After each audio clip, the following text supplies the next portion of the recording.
Hello, it's John Heaton, and today I'm going to review another Pink Floyd album because, believe it or not, I didn't have it on vinyl until yesterday.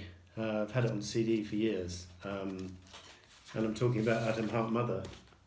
So, saw it here in MediaMarkt, pretty cheap. The Pink Floyd albums tend to be quite reasonably priced on new vinyl, and hence I picked it up. It's never been in my top favourite Pink Floyd albums, but it's got a lot of good things to say about it, and in preparation for this review I put it on, and I'll tell you what I thought. First of all, when I was putting the protective sleeve, I flipped the cover because I think I prefer the back cover. I think that's a much more menacing shot of the three cows there than the front cover, which the guy from Hipgnosis, Storm Thorgerson, said was the first cow he ever came across when he went up to Potter's Bar. He just took a shot. It looks a bit like that. But on the back, now we're talking. That's a much more Pink Floydish, sinister picture of the way cows stare at you. And that's just brilliant. I love it. And then on the gatefold, we've got this quite atmospheric picture of the black and white cows in the field. So good packaging, and it's on nice 180 gram vinyl. There we go, spanking new. October 1970 it was released. It was their first #1 in the UK. Didn't do very well in the US at all. Number 55, I was reading. Recorded at Abbey Road in London, EMI Studios, Abbey Road, St John's Wood, London. Features the John Oldest Choir on a couple of tracks, particularly the title track and Summer '68, and also Alan's Psychedelic Breakfast. I think there's some strings coming in and out of that. Nice work, and John Oldest Choir is credited on here, but the orchestral arrangements, Ron Geeson, I was reading, he was responsible for those, and the brass overdubs on the title track, and he's not even credited on the album, not even on the reissue, which must be disappointing for him. It says produced by Pink Floyd, executive producer Norman Smith, who famously was an engineer for the Beatles up until the Rubber Soul period. Engineers Peter Bone and Alan Parsons. Of course, Alan Parsons went on to do great stuff. My son picked up Al Stewart's Year of the Cat, and he was an engineer on that, and countless other stuff like Dark Side of the Moon he was responsible for. So this whole of the first side is taken up with the title track. It's 23 minutes 44 seconds long, and but it doesn't really outstay its welcome. I think it's pretty well put together. I know both Waters and Gilmour, after this album was released, or in years since, have slagged off this album, saying we were scraping the barrel and short on ideas and stuff, but I don't see it that way at all. I think they've done far worse albums than this one. I think they were working pretty well together as a foursome, quite harmonious relations between all of them, and that obviously wasn't the case as the 70s wore on. Relations got progressively worse, so at least here they're all working together. And as I say, that title track has that great chord sequence. The melody in the middle, which comes in and out with the brass, is just wonderful. Apparently Dave Gilmour originally was calling that theme from an imaginary western, but presumably he changed that. If that was going to be the title of the track, he changed that because that had already appeared on a Jack Bruce album from 1969 called Songs for a Tailor.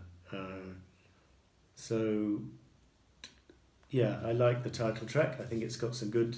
It's totally instrumental, by the way. Some good instrumental passages with good guitar work, nice drumming and keyboards.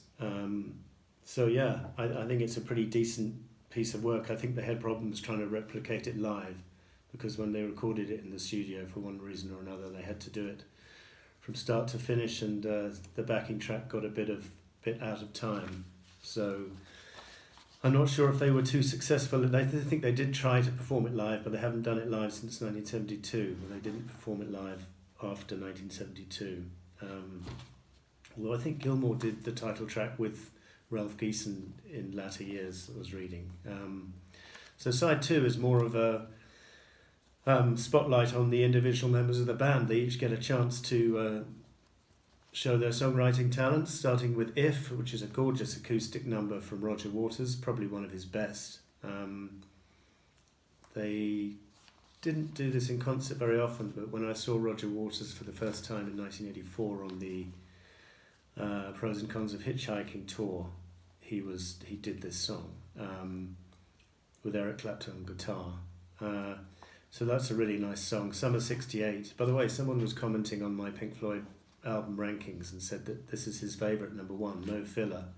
So that made me think, well, if he's put it number 1, maybe I should try it, rediscover it, because I didn't think it was anywhere near number 1. But listening to it, it does have a lot of qualities, and maybe it's not in my top 5 quite yet, but it's growing on me, let's put it that way. Summer 68 is from Rick Wright, and is a nice tune, and some nice brass orchestral overdubs here. It's apparently about a groupie who we met on tour and had a one-night stand with. In fact, that was the name of the song, One Night Stand, to begin with. And it's quite a pleasant, atmospheric song. And Fat Old Son, well, Dave Gilmour, believe it or not, apparently was struggling to come up with a song, because each member was asked to come up with a song. And he was struggling, and so they said, well, you're not leaving the studio till you come up with one. So he came up with Fat Old Son, and I think it's one of Dave's all-time favourites, and it's one of mine. It's my son Richie's favourite track on the album. I think it's a great acoustic number, kind of folky, and some really nice guitar work. So hats off, Dave, good one. And then the album finishes with the long piece, Alan's Psychedelic Breakfast. By the way, the title track is divided into 6 segments called, rather amusingly, Father's Shout, Breast Milky, Mother 4, Funky Dung, Mind Your Throats Please, and Remergence. And similarly, Alan's Psychedelic Breakfast is divided into Rise and Shine, Sunny Side Up, and Morning Glory. So you start off with, I think it's an engineer whose name is Alan, having his breakfast with marmalade and eggs and bacon. Nick Mason recorded that apparently, and it was his whole idea for the song, although the song ended up being credited to all 4, because it does have instrumental passages in there. It's quite amusing, the breakfast theme. It doesn't grate on you to listen to it. It does last quite a long time, but I think it's a really fun number, and I don't mind it being on the album.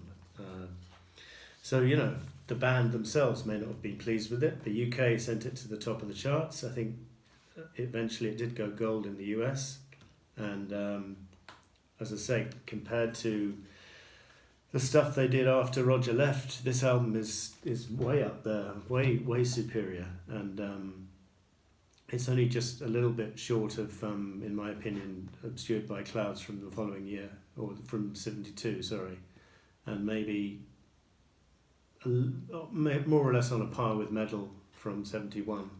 But I think it's better than Saucer Full of Secrets, and I'm not sure if it's better than Piper, but as I say, that should have been the front cover.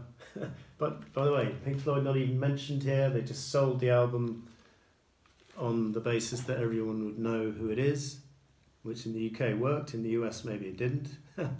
And then no pictures of the band at all on the cover, front or back, and that would be a tradition they continued throughout the 70s. Although there is a group picture on the gatefold of Medal, the front and back cover don't have any group pictures on Dark Side, Obscured, Wish You Were Here, Animals, The Wall, Final Cut, Momentary Lapse. I think maybe there's a picture of Dave and Nick on the inner sleeve for that, but that's interesting. And Hipgnosis did a lot of their album covers. They went on to do the album cover for at least for, let me think, Obscured by Clouds, Dark Side of the Moon, Animals for sure, and Wish You Were Here. And it's all in that wonderful book which I showed you on an earlier video.